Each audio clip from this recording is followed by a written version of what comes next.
কবরের মধ্যে কিছু কিছু ব্যক্তির লাশ ফেরেশতারা খুঁজে পাবেন না।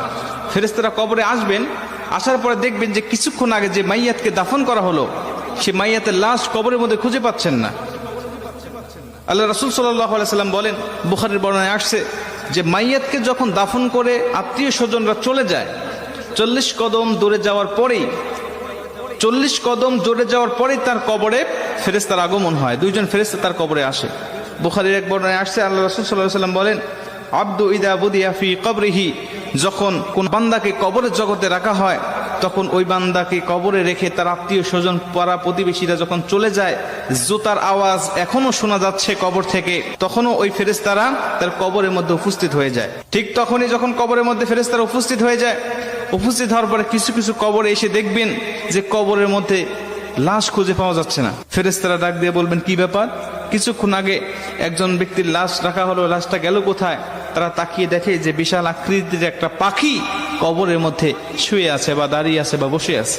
পাখিকে উদ্দেশ্য করে ফেরেশতারা ডাক দিয়ে বলেন, পাখি, একটু আগে অমুকের সন্তান অমুক নামে একটা মাইয়াতকে এই কবরে রেখে গিয়েছে, ফুলান ইবনে ফুলান, অমুকের সন্তান অমুক এই কবরের মধ্যে শায়িত করা হয়েছে, সেই লাশটি গেল কোথায়? তুমি কি দেখেছো?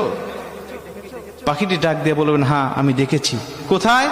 বললেন, সে আমার ডানার তলে ঘুমাচ্ছে, আরামের ঘুম, প্রশান্তির ঘুম দিয়েছে, আমি তাকে কবর থেকে জাগ্রত করব না। ইসরাফিল আলাইহিস সালাতু ওয়াস সালাম যখন সিংহায় ফুঁক দিবে তখন পর্যন্ত আমি তার পাহারাদার হিসাবে এখানে থাকব, তাকে প্রশান্তির ঘুম দেওয়ার জন্য আমি এখানে তাকে পাহারা দিব। মুসলমান ভাইরা আমার, ফেরেশতারা পাখিকে ডাক দেয়া বলবেন, পাখি রে, ওই ব্যক্তিকে একটু বের করে দাও, আমরা তাকে শুধু 3টা প্রশ্ন করে চলে যাব। 3টা প্রশ্নের উত্তর যদি দিতে পারে তাহলে তুমি তাকে আরামের ঘুম, প্রশান্তির ঘুম তুমি তাকে পেরে রাখবে। পাখিটি ডাক দেয়া বলেন, না, আমি তাকে বের করে দিব না, আমি তাকে বের হতে দেব না, আমি তাকে ডাক দিতে পারবো না। খবরদার, তোমরাও উচ্চ স্বরে কথা বলবে না।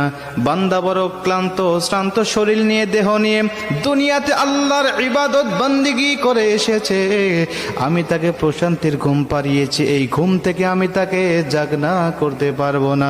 জোরে কোন সুবহানাল্লাহ। আমি তাকে জাগনা করতে পারবো না ঘুম থেকে। ফেরেশতারা ডাক দিয়া বলবেন, তোমাকে জাগনা করতেই হবে, কারণ আমি তাকে 3টা প্রশ্ন করব, তাকে রব সম্বন্ধে, দিন সম্বন্ধে আর নবী সম্বন্ধে তার কেমন ধারণা আছে, আমি তার কাছ থেকে এই জবাবদিহিতা নিতে চাই।